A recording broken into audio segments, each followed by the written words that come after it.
Thanks a lot again. We're going to switch gears a bit and go from soft touch and humans and anthropology to the hard world of machines and algorithms and everything being automated and away from humans.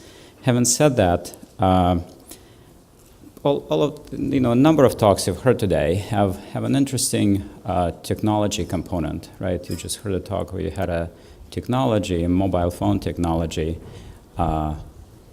introduced into this sort of environment between borrowers and lenders. You heard the talk before about pharmaceutical industry and financial technology being introduced on top of that. What I'll talk to you about is the sort of the evolution that has taken place in markets over the last several years. Sort of the pinnacle of it being high-frequency trading that you've heard about a bit. And there are two competing views on high-frequency trading out there. And the basic question is it good or evil? And I'll quote two persons to you. One is Mr. Brian Durkin, Chief Operating Officer of the CME Group, who says that there is considerable evidence that high-frequency traders are basically good. And the second person, Charlie Munger, Vice Chairman of Berkshire Hathaway, right-hand man of Warren Buffett, who says that it's legalized front-running. It is basically, I think it's basically evil, and I don't think it should have ever been allowed to reach the stage that it did. So one person operates an exchange where high-frequency traders trade and pay trading fees. The other person is a fundamental asset manager who goes out there to implement trading strategy and has to face these particular traders in marketplace. So what do we have to say about it? So let me start with a particular episode that really brought it to bear, and that episode is the flash crash, the events that took place on May 6, 2010. And what happened on May 6, 2010 is that in the space of about 30 minutes, you had financial futures, stock index futures, stock market indices, options, exchange-traded funds, all going down about 6 to 10%, depending on the instrument, and then bouncing back up just as quickly. And immediately in the aftermath of it, there was a survey done, and U.S. retail advisors were asked, what do you think was the cause of the flash crash? And about 80% of them, U.S. retail advisors are folks who are interacting with their retail customer clients, advising them on how to make their decisions in investing in markets, equity markets in particular. And they overwhelmingly said that it was high-frequency traders who did it. Said, look, there was no discernible news. I mean, Europe was bleeding for, it's been bleeding for, weeks and days and weeks and months before. There was nothing that particularly pointed to anything. And then all of a sudden you have this incredible blackout.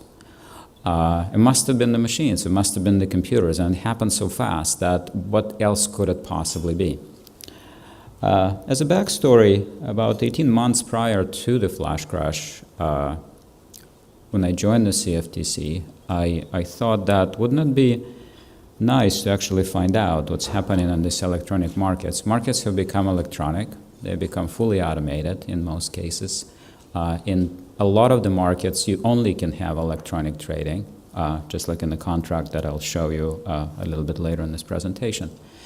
And yet we, sort of in finance, still operating using theories from the basically 1980s that developed after 1987 crash, which was very much human-centric type of open outcry model. And there are typically two types of agents, informed and uninformed, the liquidity providers, liquidity demanders. And, we have now markets, and are there really only two types of agents? How many strategies are out there? Can we say something about it? And CFTC, as a U.S. regulator of derivatives markets, has something called audit trail data. Audit trail data is the transaction level data for each transaction for all markets that it regulates. So every transaction in every market is documented and reported, and every transaction comes in double-sided. There's about 120 fields in it. So it's a large amount of data to process. And my colleagues and I sat down and said, look, why don't we write a paper called One Day in the Life of a Contract? Which contract should we choose? And we thought a little bit about it, many months prior to this event. Said, why don't we choose something called E-mini S&P 500 futures contract? Why? Well, it has this sort of a funky, nerdy name. E stands for electronic, so it's only electronically traded contract on CME Globex. Mini stands for the fact that it's traded in small increments, smaller increments than the original pit-traded contract. S&P 500 stands for the fact that it's a contract on an index of S&P 500 stocks. And it just happens that this particular contract, all of it is pretty much, all the activities is in what's called the front months, the nearest to expiration. It's traded on one exchange, on one trading platform. It has no term structure. And unlike stocks that are traded on many venues, and there are 500 of them, or options that are traded on, they have many expiration dates, or exchange-traded funds, again, multiple designs there. You have one contract, and all of the activity takes place in this contract. And it quickly became what's called the price discovery contract. That is, if you have a view, if you have hedging need, or you want to speculate, or whether the market is going to go up or down, that's where you go. You go into this contract. Everyone goes there with hedging needs, speculative needs, views, whatever. It's about 1 million transactions that take place every day, and every day about 40,000 market participants come into this contract. And we started analyzing this contract, and it took us about 12 months to really understand the structure of the data and be comfortable with it and build diagnostics. Then we started putting analytics into it, and then the flash crash happened. Flash crash happened on a Thursday, and on Friday, the agency received the data, and on Saturday I brought in the team and I said, remember, we're going to do one day in the life? How about this day in the life of the mini? Let's see what happened on this particular day, and let's see who did it, and let's see what actually went on in this market using this data, which is highly accurate, highly sort of descriptive and to the point. One of the things that we immediately had to do, however, was to define who these so-called high-frequency traders are. In these markets, there is no designation. No one comes in and announces itself as a particular type. No one comes in and says, hi, I'm a high-frequency trader. You need to back them out based on their footprint in the data. And we went and looked at a couple of dimensions of trading. One dimension is how much inventory they carry at the beginning and the end of the day, and how well they manage it. And the other dimension is how much they trade. These are high-frequency traders, so they better be trading a lot. And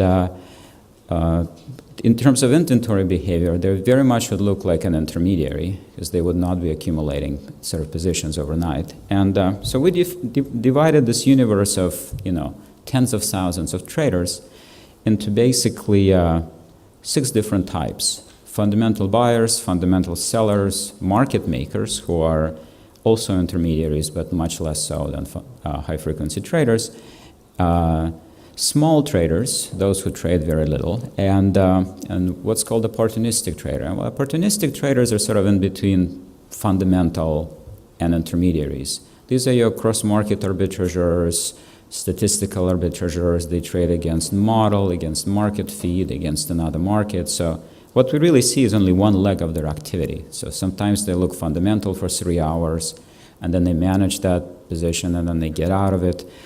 So we lumped it into everybody else. And the picture that you can just sort of see here is, you can think of on the x-axis, on the horizontal axis, you have inventory, and on the vertical axis, you have volume. And what these little shapes represent is that we have 35,000 accounts, and each one of them comes in every day as a little dot in here. I'm 1 page back. I'm sorry. So I'm looking at here.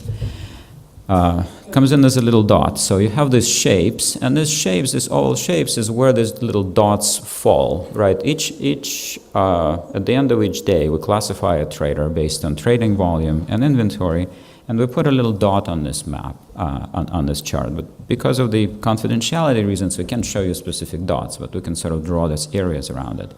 So the yellow area that sticks out at the top and separates from everybody else is an area populated by about 12 traders out of 35,000, and they account for about 40 to 45% of trading volume on any given day. So a tiny number of traders who are really these bona fide high-frequency traders. They really stand out from the crowd. They really do. And interestingly enough, when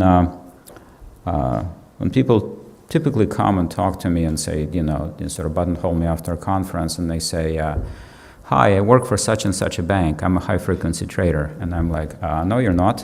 I know who they are, and they're not banks. Most of these entities you've never heard of before. These are proprietary entities. They don't raise any funds. They don't ever touch customer money. They're not registered with regulators because they don't have to be. Their websites consist of a homepage that says, we hire PhDs in physics and math, send you emails through this window. So you don't even know where they are. So this is sort of the universe, and you can see that the amount of trading volume, they are systemic to these markets.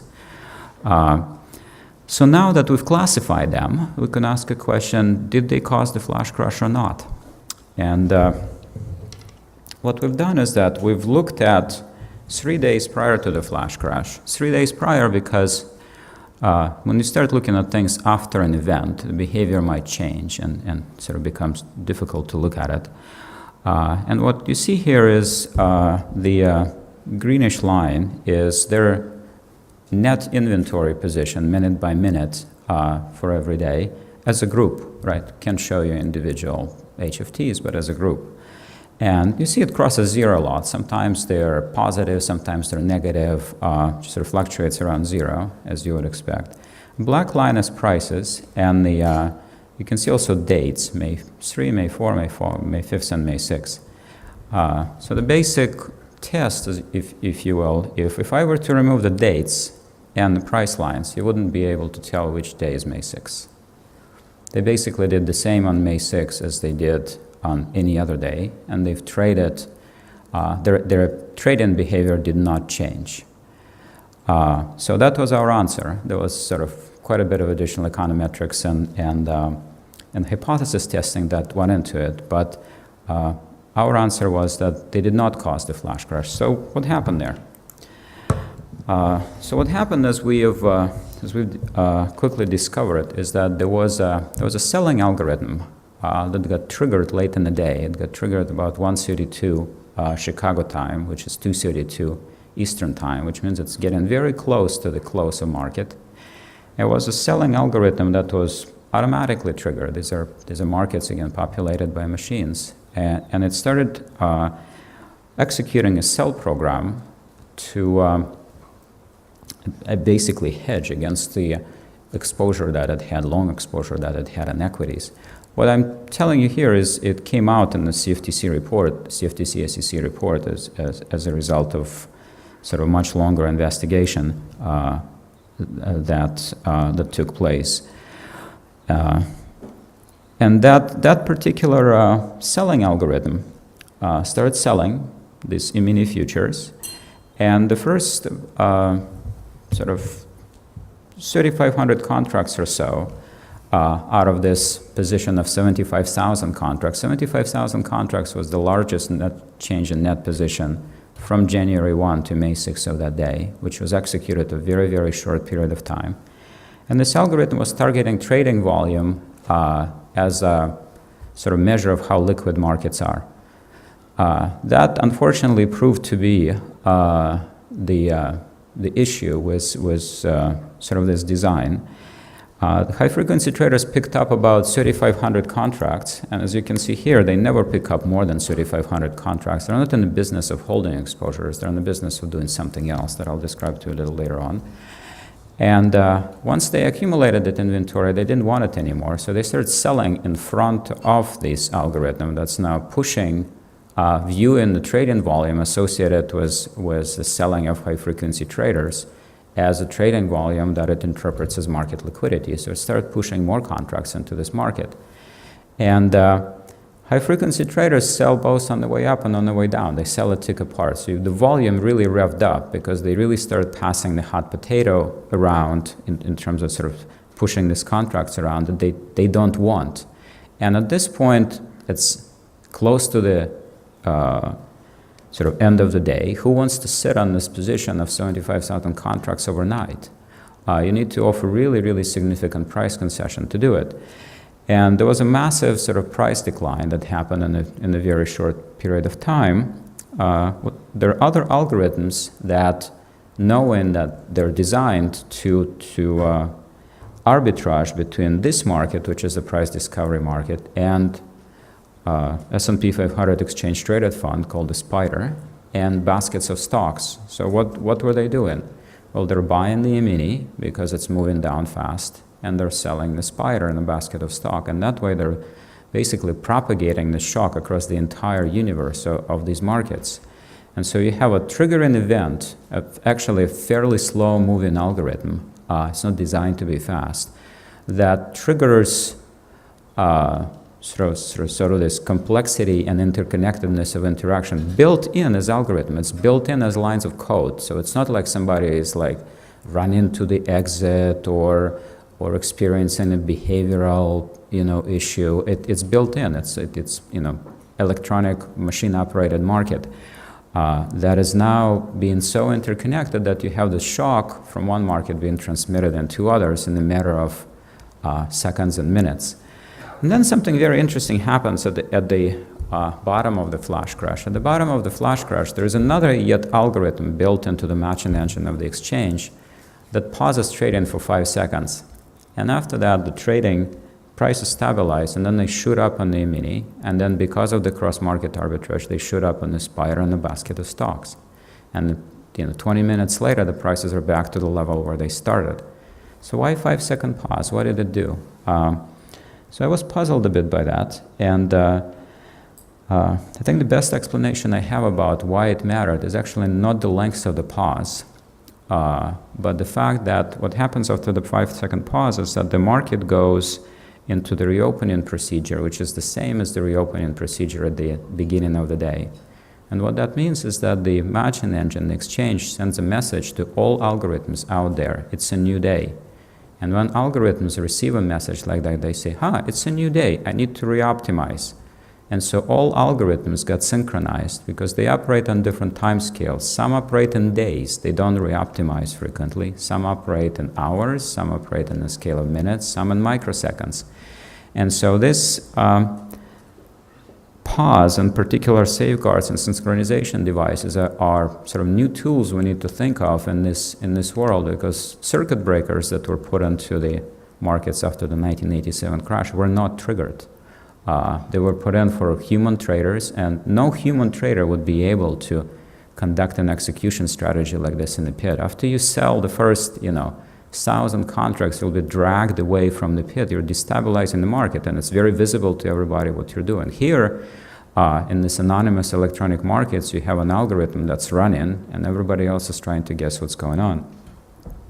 So at the time of stress, we sort of know that what HFTs do is that they amplify volatility.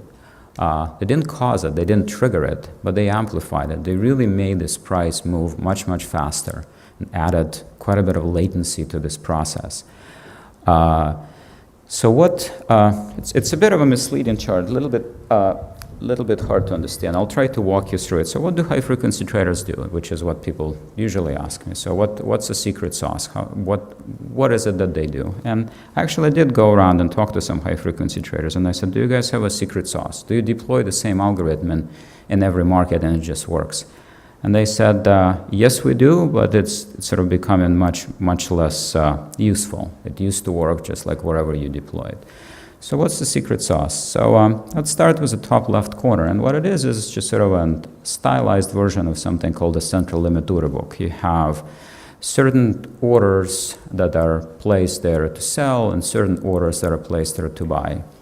And let's suppose that for some reason you have some sort of selling pressure. Somebody decides to start accumulating a short position. And what you see in this sort of shaded line on the bottom is that a portion of the best bid is now being sort of eaten up. Somebody is executing against it.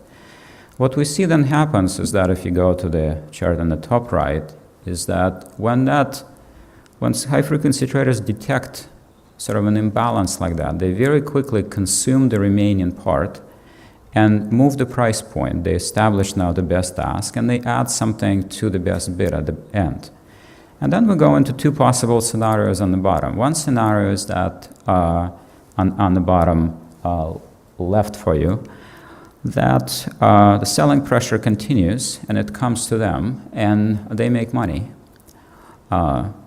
because they've put their order in at the back. Another scenario is that the selling pressure stops for some reason, and what we see them do is that they just scratch their trade. They go back and reverse their trade at the same price. So either make money or don't lose money doing that. So when Charlie Munger says it's a legalized front running, certainly in the data, there's an interesting view, with some sort of empirical results that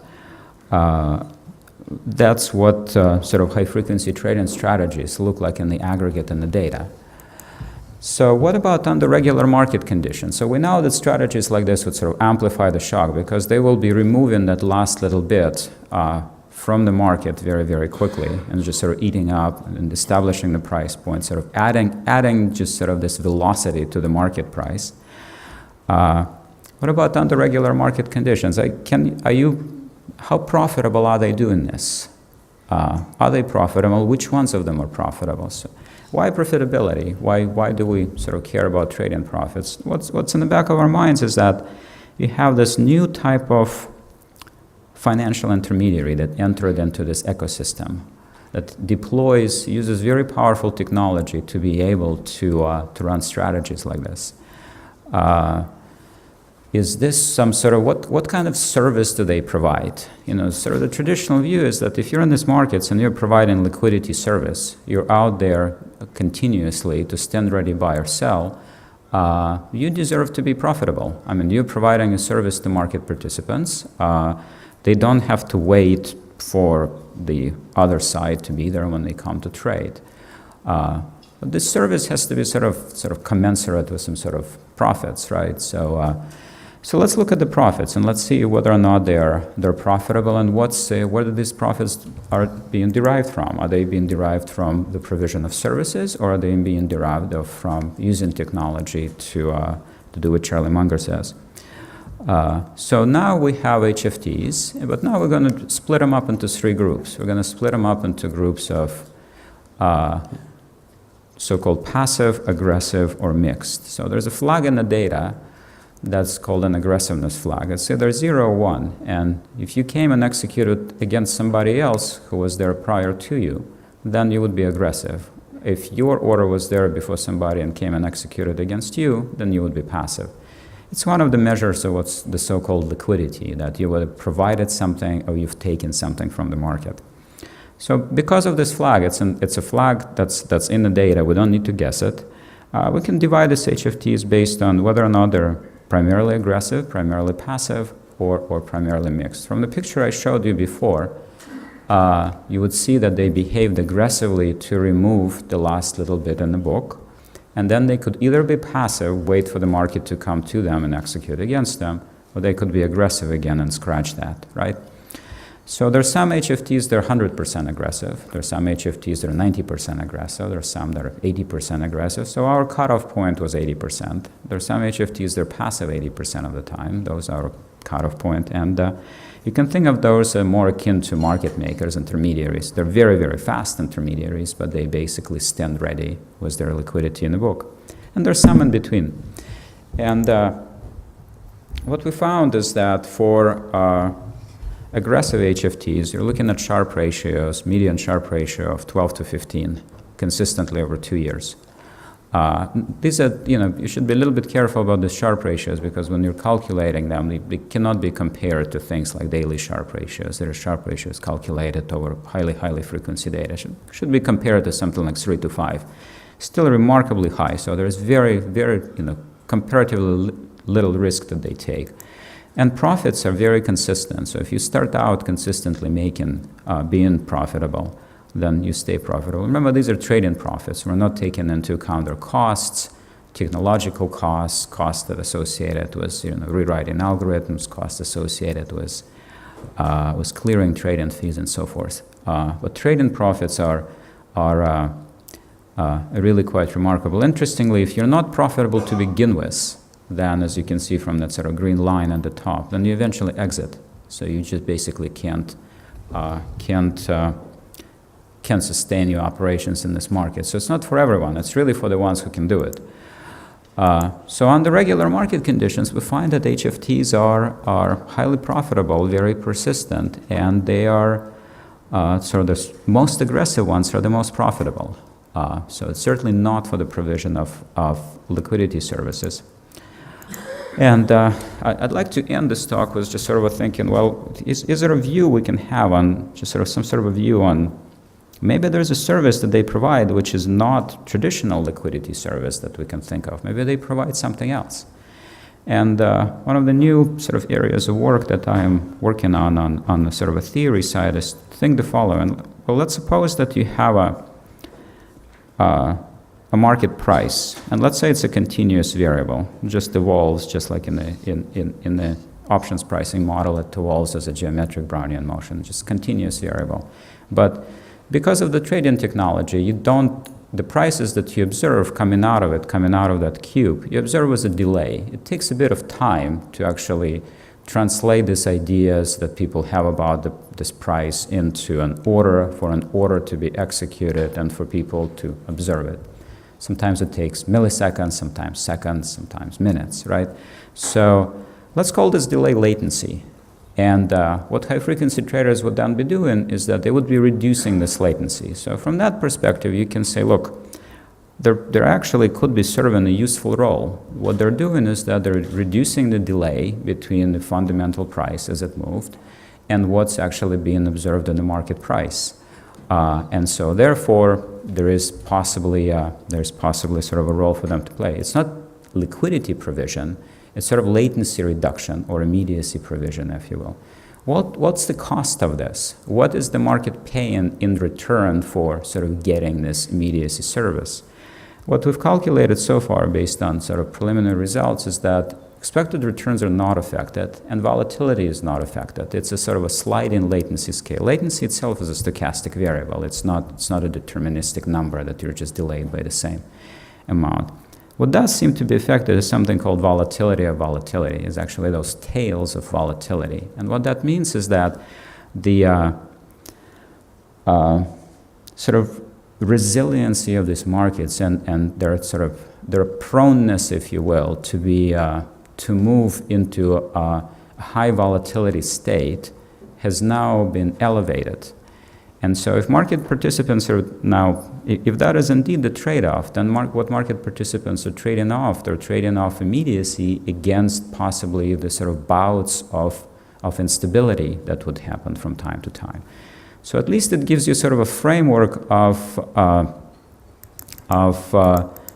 let's skip through this, framework to sort of think about it. This is just to illustrate to you how complex these markets have become. And think about it a little bit more, and in terms of the actual sort of finance and economics of it, not just think of it in terms of, is it good or is it evil?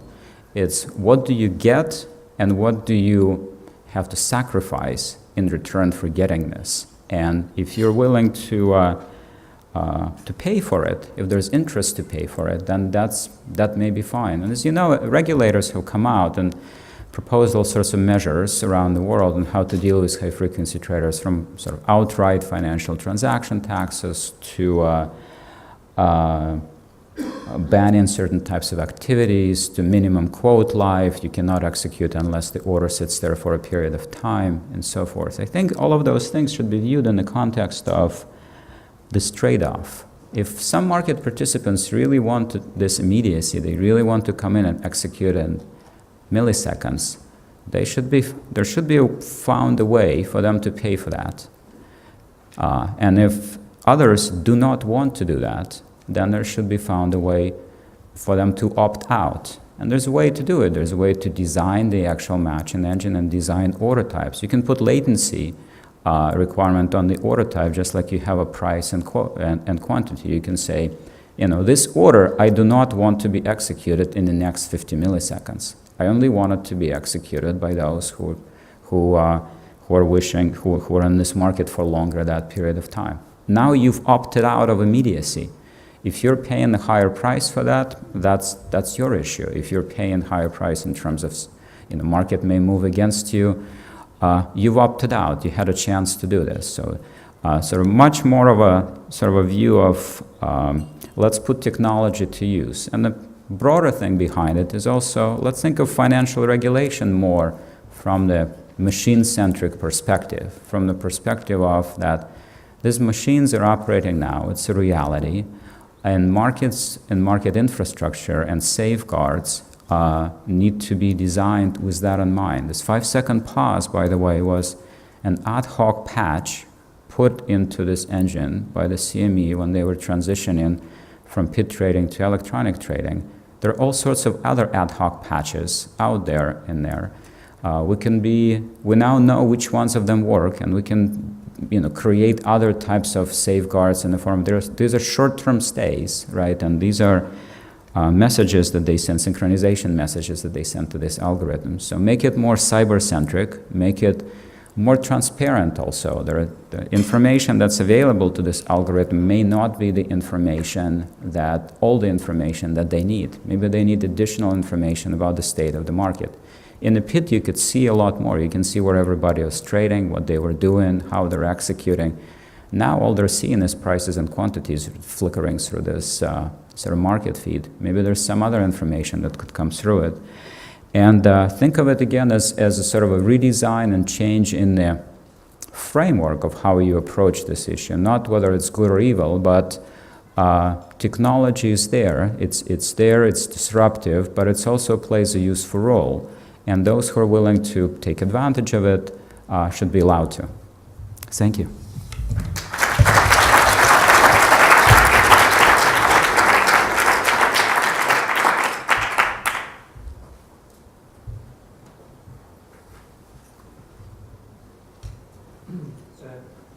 Thank you, Andrei. First of all, when Andrei and I first met at MIT, I was sort of, as soon as I heard he was a regulator, I thought, oh God. But I have to say so we do some of this, as you know, and I must say your summary, I've never heard you give this talk before, but it's incredibly accurate in many ways. Where I think and that's great, and I wish some of the other regulators actually and people in the market would hear this. And in fact, if any of you have read the book, The Fear Index, I rather annoyingly agreed to be one of the characters of that book. And he completely misrepresented it. And he, in fact, and it's been propagated, even Radio 4 has this thing that HighFrequency Trading was what caused this event. But a couple of things, just to correct you, if I may. First of all, banks, you said there are 12 firms and there aren't any banks.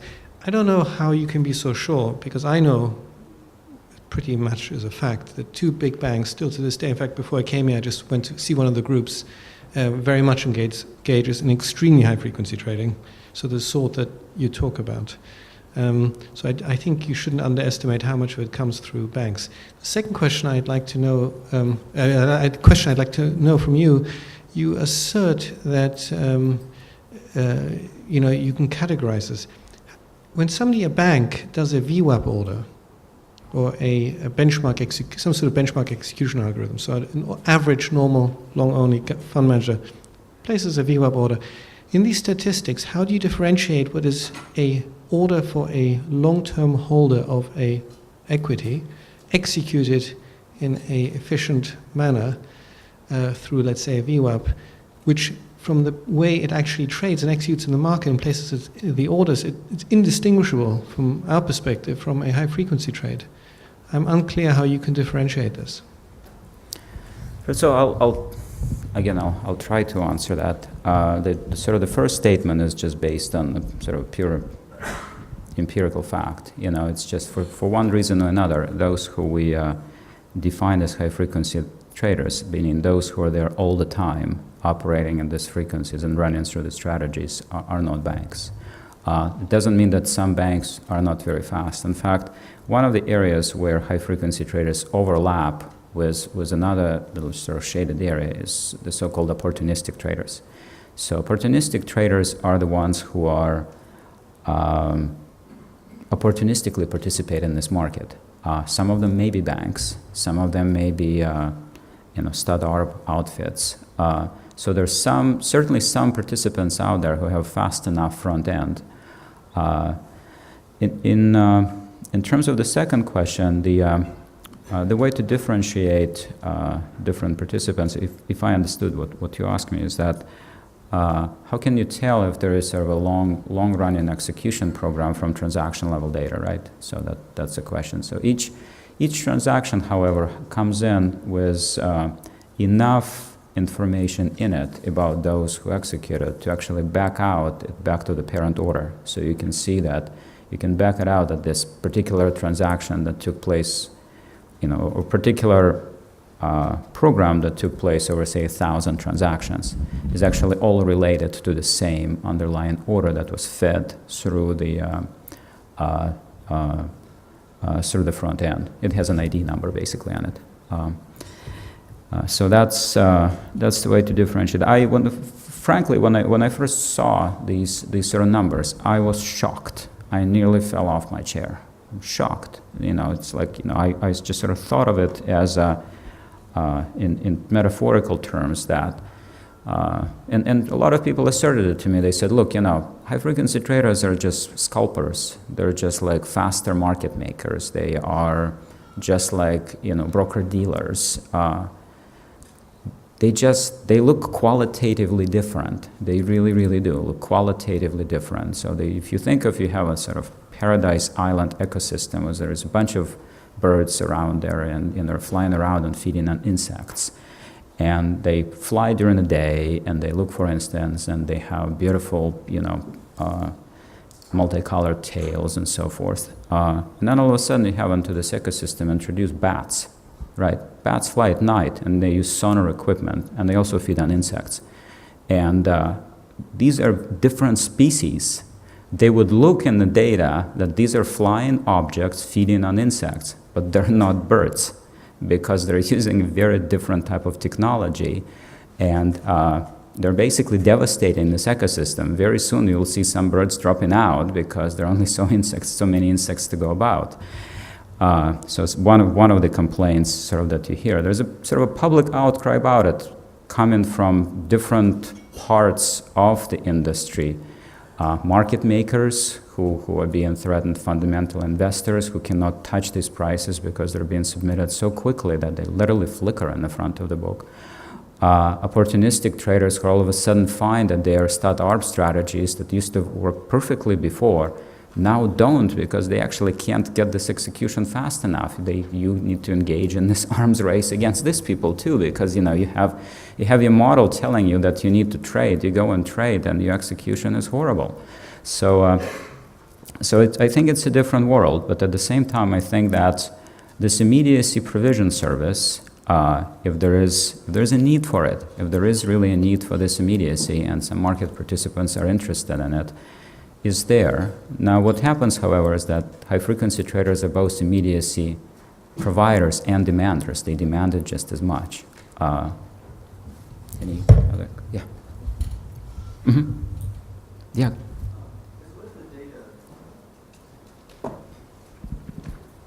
Yes, what does the data say about the profitability of high-frequency traders over the last 4 or 5 years? You'd think that they've declined with time as the secret sauce becomes not secret, or technology becomes dispersed, or, as you said, in the evolutionary sense, once all the insects are eaten, there's no more food. Right, so we haven't looked over 4 years. We looked over a couple of years, right, 2010 to 2012. And you saw these pictures. The most aggressive ones are the most profitable. If you start out profitable, you remain profitable. If you start out unprofitable, you exit.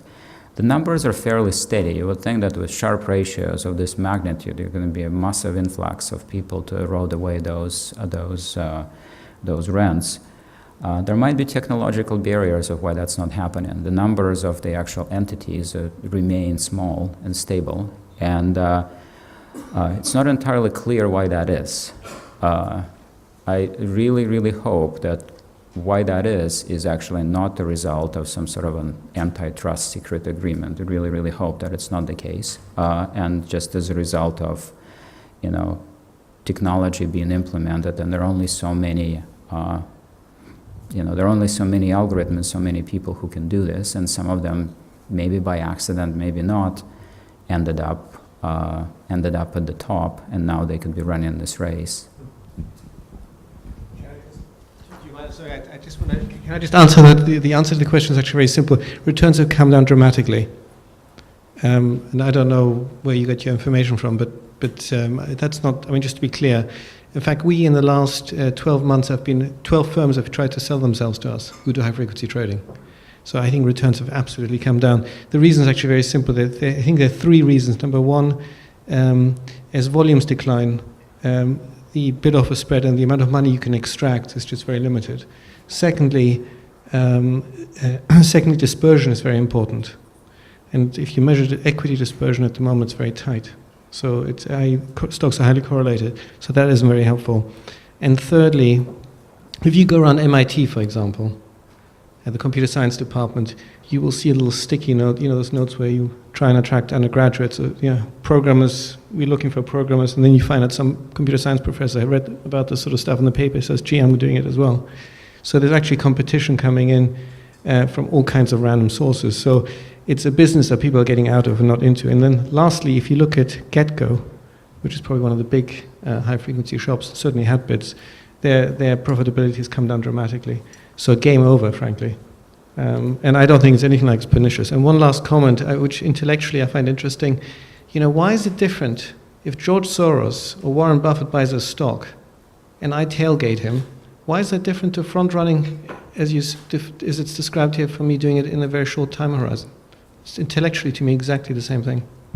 Right, on the profitability, we have some glimpses into profitability. Certainly GetCo's acquisition of Knight Capital and sort of corresponding disclosure did show that their profitability has come down, so we have at least sort of that information. There are also sort of circulating sort of rumors and other circumstantial evidence.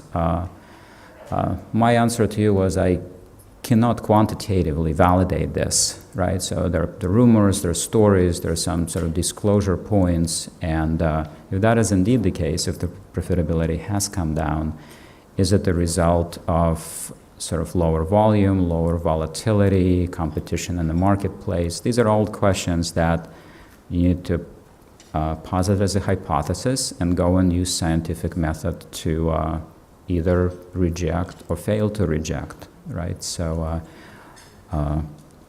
it's certainly something that needs to be done.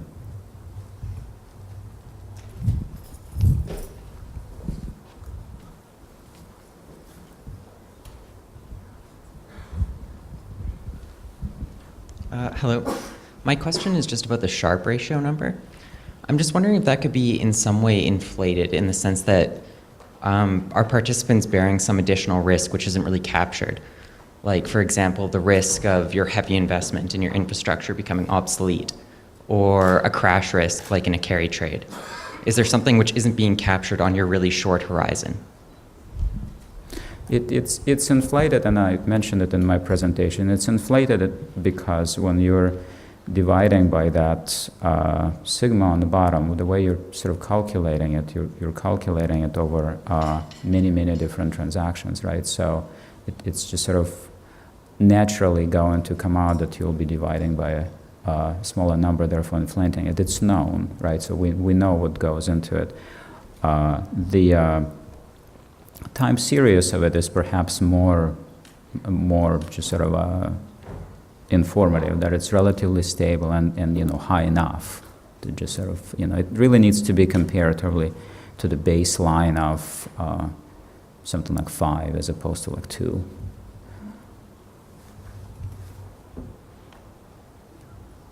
Well, thanks for your time.